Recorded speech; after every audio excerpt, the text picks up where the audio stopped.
Hacker and Durham on a Tuesday, right here on ACC Network. 844-SAY-ACCN. All right, let's go down to Clemson, South Carolina, because it is softball season. We had the best of the worst of the weekends, which had some Clemson softball highlights tied into this whole routine. John Rittman's running the show. It is year 2 of Tiger softball. Coach, good morning. How you doing? Good morning, fellas. We're doing great. Sun's shining and going to have some good weather today. That would be good. I said it's year 2, but it really kind of still feels like year 1, I suppose, right? After last year, you get this thing off the ground, and we get about a month into the season, and bam, everything comes to a screeching halt. Does it feel like you're starting basically back to square one again? You know, we got through half the season last year. We had played half our games, but yeah, definitely. I think a lot of people are calling it year 1.5, but we're going with year 2, and definitely excited that we're playing softball again, and certainly have some protocols that we got to follow to be able to do this. But very, very grateful to be playing the game we love this time of year. All right, so John, what did you learn in the half that season a year ago that you were able to kind of say, okay, now we have a feel for A, B, and C, so when we get to go back, we're going to do this? I mean, what were the key elements there? Well, first of all, I think we proved that we're a pretty good offensive team. We can score some runs, and that's always a big part of the game. We had some young pitching that needed to mature, and so last year was an opportunity for them to get some experience. And then our defense, you know, I think that was probably the weakest part of our game last year, and we've improved that quite a bit this year. So, you know, from just being a new program and learning the ins and outs of playing at this level with a new group of players was challenging at times because there was no history. There was nothing we could draw from. And we had some great leadership within our program, and certainly at the college level, you know, you're always looking for your upperclassmen, and we had a few upperclassmen that were leaders, but we also had some young players step up and lead by example. So really like the makeup of our team. We brought in some new freshmen this year that are helping out tremendously, and you know, like I said, year 1 was a challenge in many different ways, but it was a blessing to get those games in and prepare us for this year. John, it seems to me that when you start a whole new campaign, a whole new program, literally from ground zero, which is what you did, it just seems common sense would tell you, well, it's going to take a couple years until you kind of get, number one, recruiting, and you get your players in there. You kind of figure out what the lay of the land is, stadium, facilities. But man, it just seems like you guys have been playing for a decade. How did you make that transition seem so seamless to say, hey, basically 14 months ago, there wasn't a softball team? Well, I think first it started in recruiting. You know, you try to recruit the best student athletes that you can, and we really focused on the character part of that and recruiting good kids and kids that wanted to come in and play right away because there was no team, obviously.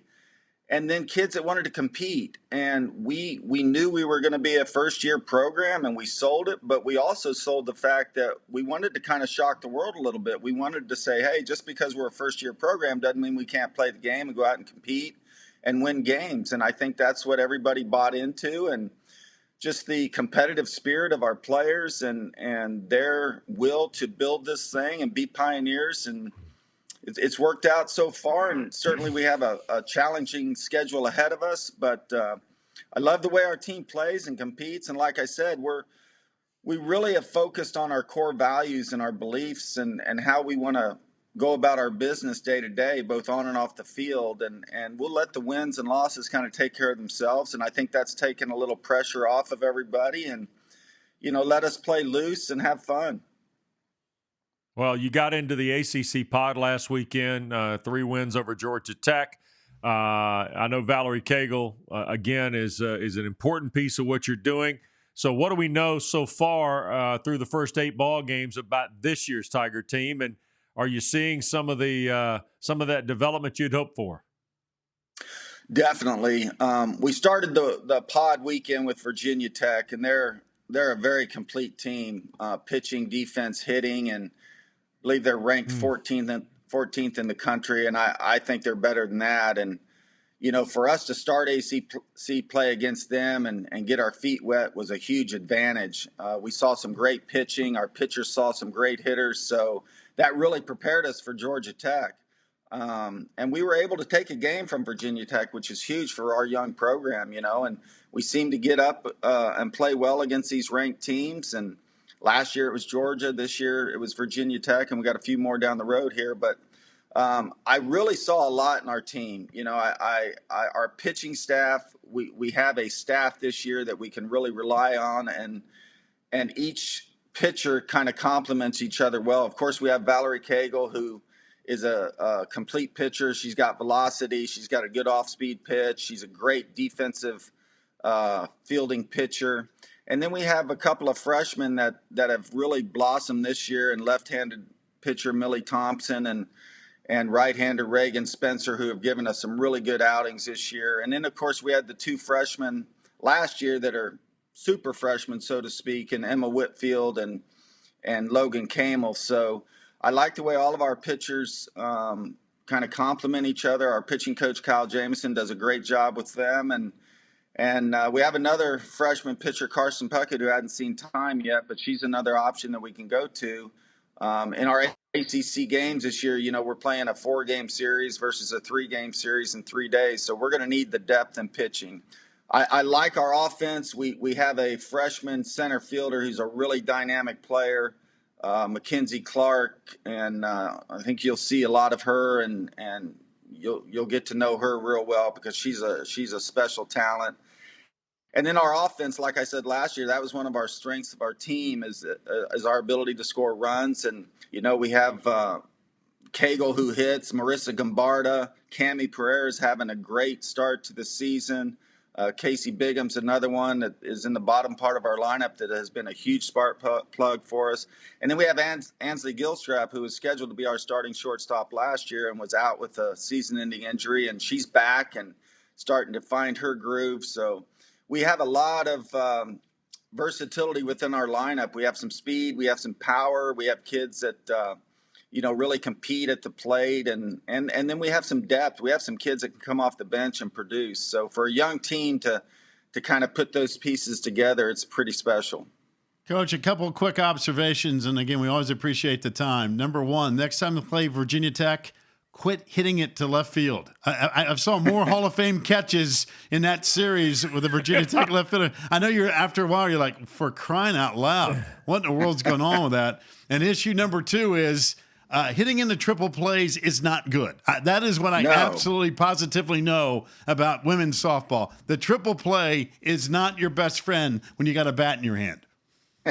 Well, let me tell you, I take pride in base running, and I tell our team all the time, hey, base running can win us games or it can lose us games. And, in fast pitch softball, the bases are 60 feet away, and sometimes the ball is hit just, right at somebody, and it's very quick and things happen. And certainly we're going to work on preventing that in the future. But hitting into a triple play is a huge downer and a huge momentum shifter. But we're going to learn from that mistake and hopefully not happen again. It's happened twice in my career.